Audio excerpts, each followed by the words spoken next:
সামাজিক যোগাযোগ মাধ্যমে অশ্লীল আপত্তিকর ভিডিও ছড়িয়ে পড়ার জেরে আর্থিক গোয়েন্দা সংস্থা বাংলাদেশ ফিনান্সিয়াল ইন্টেলিজেন্স ইউনিটের প্রধান AFM শাহিনুল ইসলামকে বাধ্যতামূলক ছুটিতে পাঠিয়েছে বাংলাদেশ ব্যাংক। এ ঘটনায় তদন্ত কমিটি গঠন করা হয়েছে। জানা গেছে, বাংলাদেশ ব্যাংকের একজন ডেপুটি গভর্নর ও 2 জন নির্বাহী পরিচালকের নেতৃত্বে 3 সদস্যের তদন্ত কমিটি গঠন করা হয়েছে। এই কমিটিকে সহায়তা করবেন কেন্দ্রীয় ব্যাংকের তথ্য প্রযুক্তি বিভাগ ও সংশ্লিষ্ট অন্যান্য বিভাগের কর্মকর্তারা। LME সার্টিফাইড বিশ্বসেরা কপারে তৈরি ওয়ালটন কেবলস, যা আপনার স্থাপনাকে রাখবে সব সময় নিরাপদ।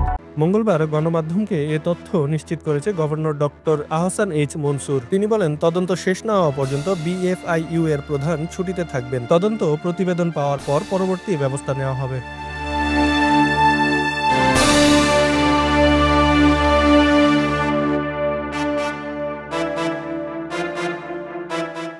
সোমবার শাহিনুল ইসলামের একাধিক আপত্তিকর ভিডিও সামাজিক মাধ্যমে ছড়িয়ে পড়ে। শাহিনুল ইসলাম এটিকে ভুয়া দাবি করলেও প্রাথমিকভাবে ফ্যাক্ট চেক করে কেন্দ্রীয় ব্যাংক এই ভিডিও সঠিক বলে জানতে পেরেছে। আবার গতকাল তিনি অফিসে আসেননি, এমন সময় তাকে বাধ্যতামূলক ছুটিতে পাঠানো হলো।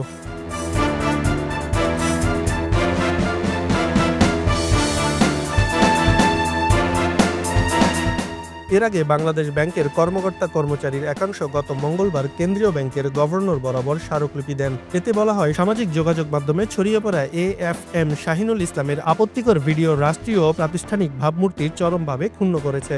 গুরুতর এই অভিযোগের সত্যতা যাচাই করতে ইতোমধ্যে তদন্ত শুরু করেছে বাংলাদেশ ব্যাংক। প্রমাণিত হলে তার বিরুদ্ধে আরও কঠোর ব্যবস্থা নেওয়া হবে বলে জানিয়েছেন সংশ্লিষ্টরা।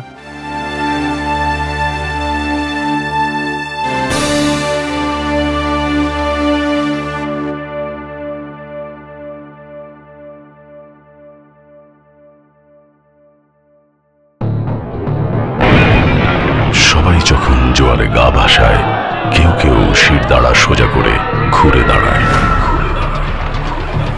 সময় যেখানে প্রতিনিয়ত হার মেনে নিতে শেখায়, কেউ কেউ চ্যালেঞ্জ ছুড়ে দেয়।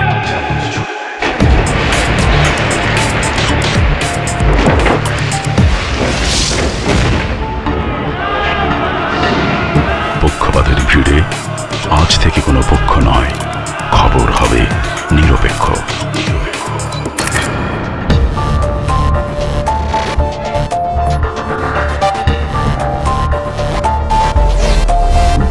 তথ্যবাদ, খবর হবে নিখাত।